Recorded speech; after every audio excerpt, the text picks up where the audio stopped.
سلام، كي دايرين؟ جيت اليوم نشارك معكم هاد الحسوه ساهله ماهله وكتجي بنينه.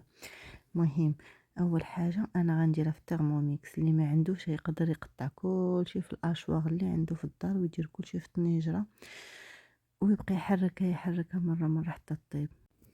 المهم هنا اول حاجه درت الربيع مقطع، زدت عليه واحد البصيله وزدت عليه جوج فصوص ديال الثوم وواحد نص مزيود ديال الفلفله حاره.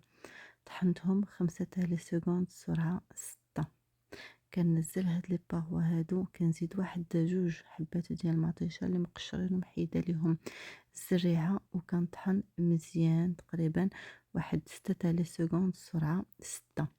من بعد كنزل هاد لي باغوا وكنزيد واحد الكورجيت وواحد خيزويه مقطعين بحال هكا، كنعاود نطحنهم 5 لي سكوند سرعة 5.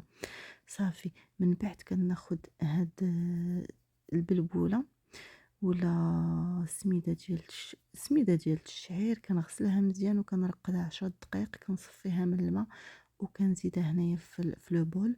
من بعد كنروي بالماء، كنعمر حتى الماكسيموم. كنزيد مليحه، كنزيد البزار، وكنزيد واحد الطامه ديال البنه اللي ما بغاهاش ما يديرهاش.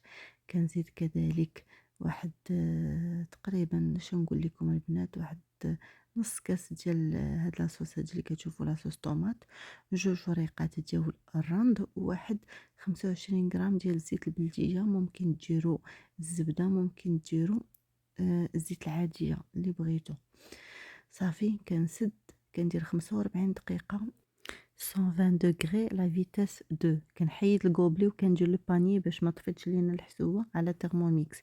صافي. هنا البنات كانوا عندي واحد 5 ديال الكامبات، نقيتهم وقطعتهم طريفات صغيورين وزدتهم عليها، وزدت شويه ديال الزعتر مطحون، ممكن ديروه يكون هكاك عادي يعني.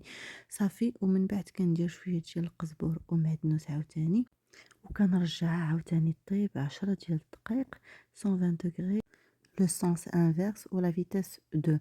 هاد الحسوه البنات كتبغي تكون شويه منغوزه بالحار، كتجي بنينه بنينه بزاف. ومنين تبغيو تقدموها البنات قدموها مع لاصوص تاع لي زويت، خافتو ديك الصوجه ديال المحار كتزيدها لذة على لذة.